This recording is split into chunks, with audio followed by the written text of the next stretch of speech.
মাসের ৫ তারিখে বিকেলবেলা জুলাই ঘোষণাপত্র পাঠ করেছেন প্রধান উপদেষ্টা ডক্টর ইউনূস এবং সেদিনই রাতে ৮:৩০ সাড়ে ৮টার দিকে উনি জাতির উদ্দেশ্যে ভাষণ দিয়েছেন এবং সেখানে উনি নির্বাচনে একটা সম্ভাব্য সময় ঘোষণা করেছেন। উনি বলেছেন ফেব্রুয়ারিতে নির্বাচন হবে এবং এই ফেব্রুয়ারিতে নির্বাচন হবে এ ধরনের একটা যৌথ ঘোষণা এসেছিল তারেক রহমানের সঙ্গে ওনার বৈঠকের পরে লন্ডনে। সেখানে বলা হয়েছিল যে রমজানের ১ সপ্তাহ আগেও নির্বাচন হতে পারে। তখনই লোকে হিসাব করে নিয়েছিল যে ১৯ তারিখে রমজান হবে, তাহলে ১ সপ্তাহ আগে মানে ১২ তারিখে হতে পারে। আবার সাধারণত আমাদের এখানে নির্বাচন হয় বৃহস্পতিবারে, তো ১২ তারিখে আবার বৃহস্পতিবারও হয়ে যায়। এ ধরনের নানা ইকুয়েশন থেকে অনেকে ধরেছিল যে তাহলে ফেব্রুয়ারি ১২ তারিখে হয়তো বা নির্বাচন হবে, কিন্তু কেউ ক্লিয়ার ছিল না।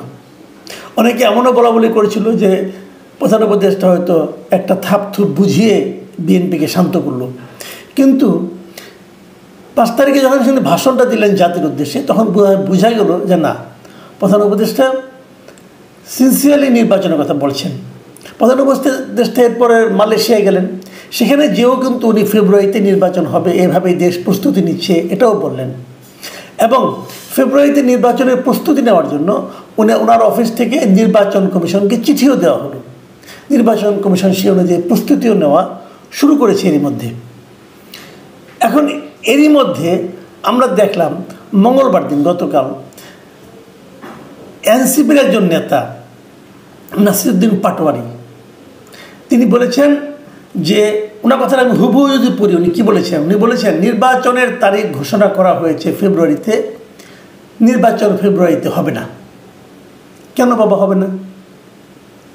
তারিখ ঘোষণা করা হয়েছে ফেব্রুয়ারিতে, উনি বলছেন নির্বাচন ফেব্রুয়ারিতে হবে না। আপনি কে? আপনি কি নির্বাচন কমিশনের কেউ? আপনি কি সরকারের কেউ? আপনি কি সরকারের এমন কোনো ব্যক্তি যিনি প্রধান উপদেষ্টার চেয়েও বেশি বুঝেন অথবা বেশি ক্ষমতা রাখেন? কেন নির্বাচন হবে না? উনি একটা ব্যাখ্যা দিলেন। উনি ব্যাখ্যাটা কি, যে এই যে জুলাই সনদ এটা বাস্তবায়ন করতে হবে, হত্যার বিচার করতে হবে, সংস্কার করতে হবে, এগুলো না করলে নির্বাচন তারা হতে দেবে না। বাংলাদেশের যে প্রেক্ষিত বর্তমানে এর মধ্যে নির্বাচন হতে না দেওয়ার মতো সক্ষমতা কি এনসিপি অথবা নাসিরউদ্দিন পাটোয়ারি আছে? আবার এই অনুষ্ঠানে কিন্তু এনসিপির যিনি আহ্বায়ক মিস্টার নাহিদ ইসলাম তিনিও কিন্তু একই কথা বললেন। তিনি বললেন দেশ সংস্কার না করে কোনো নির্বাচন হবে না। কোনো রাজনৈতিক দল, কোনো রাজনৈতিক পক্ষ এর সামিল হতে চাইলে আমরা তার বিরুদ্ধে যাব। হুমকিও দিলেন যদি কেউ নির্বাচন করতে চায় তারা তার বিপক্ষেই যাবে। যখন তারা এই ভাষণটা দিচ্ছিলেন তখন সেখানে কিন্তু তাদের জাতীয় যুব শক্তি নামে একটা যুব সংগঠন আছে, তাদের একটা সম্মেলন ছিল, এই জাতীয় যুব সম্মেলন। সেখানে অনুষ্ঠানে বলেছিলেন, সেই অনুষ্ঠানে ওই সময়ে বিএনপির একজন সিনিয়র নেতা শহীদুদ্দিন চৌধুরী অ্যানিও ছিলেন। শহীদুদ্দিন চৌধুরী অ্যানিকে সামনে রেখেই এই দুই নেতা কিন্তু এই ধরনের কথা বলেছেন। এখানে অন্যান্য নেতারা আরও বেশ আপনার বিতর্কিত মন্তব্য করেছেন, সে আলোচনায় আমি যাচ্ছি না, আমি খালি নির্বাচনের প্রসঙ্গে থাকছি। এখন আমি যে কথাটা বলবো এটা একটু মাথায় রাখেন আপনারা। কথাটা তারা কবে বললেন? মঙ্গলবার দিন। ঠিক তার আগের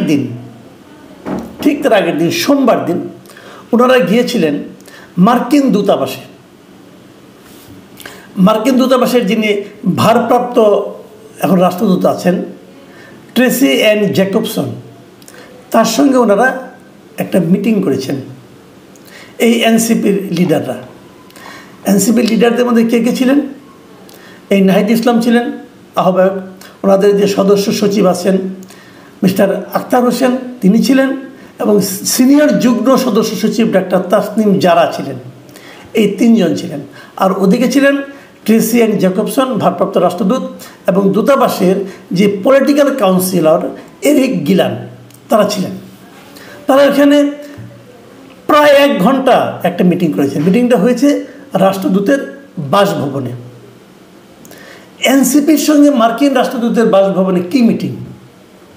মিটিংয়ের সাবজেক্টটা কি? আলোচনা করেছেন তারা বাংলাদেশের রাজনৈতিক পরিস্থিতি নিয়ে, নির্বাচন নিয়ে, গণতান্ত্রিক প্রক্রিয়া নিয়ে, এগুলো নিয়ে। তো এনসিপির সঙ্গে কেন? এনসিপিকে এই সময় সবচেয়ে বড় রাজনৈতিক দল, অথবা এই সময়ে এই নির্বাচনে মার্কিন মানে যুক্তরাষ্ট্রের ভূমিকাটা কি? তারা কি আমাদের নির্বাচনটা করে দেবে? ঘটনাটা কি? যুক্তরাষ্ট্রকে এদের মাধ্যমে কোনো একটি চাপ দিচ্ছে? তারা কি কোনো দিক নির্দেশনা দিচ্ছে? তাহলে কি আমি ভাববো পরের দিন যে তারা ঘোষণা করলেন ফেব্রুয়ারিতে নির্বাচন হবে না, এটা কি মার্কিন রাষ্ট্রদূতের মিটিং থেকে এই ইনফরমেশন অথবা এই নির্দেশনা পেয়েই তারা এটা বললেন? এই ধরনের সন্দেহ কিন্তু আমি করবো। কারণ আমার কাছে মনে হয়েছে মার্কিন রাষ্ট্রদূতের সঙ্গে দেখা করার পরের দিনই ওনারা হঠাৎ করে এই হুঙ্কার দিচ্ছেন। কিসের জোরে? আমি জোরটা খোঁজার চেষ্টা করতেছি। গ্রামে একটা কথা আছে যে পাঠা কুদে খুঁটির জোরে, আমি সেই খুঁটিটা খোঁজার চেষ্টা করছি। আরেকটা ঘটনা বলি, এটাও বিচ্ছিন্ন কিন্তু বিচ্ছিন্ন নয়। যেই দিন তারা ওখানে বললেন এই ঢাকার এই যুব সম্মেলনে যে নির্বাচন ফেব্রুয়ারিতে হবে না, ঠিক সেই একই দিন মানে মঙ্গলবার দিন মার্কিন রাষ্ট্রদূতের বাসভবনে আরও দুজন ব্যক্তি গিয়েছিলেন।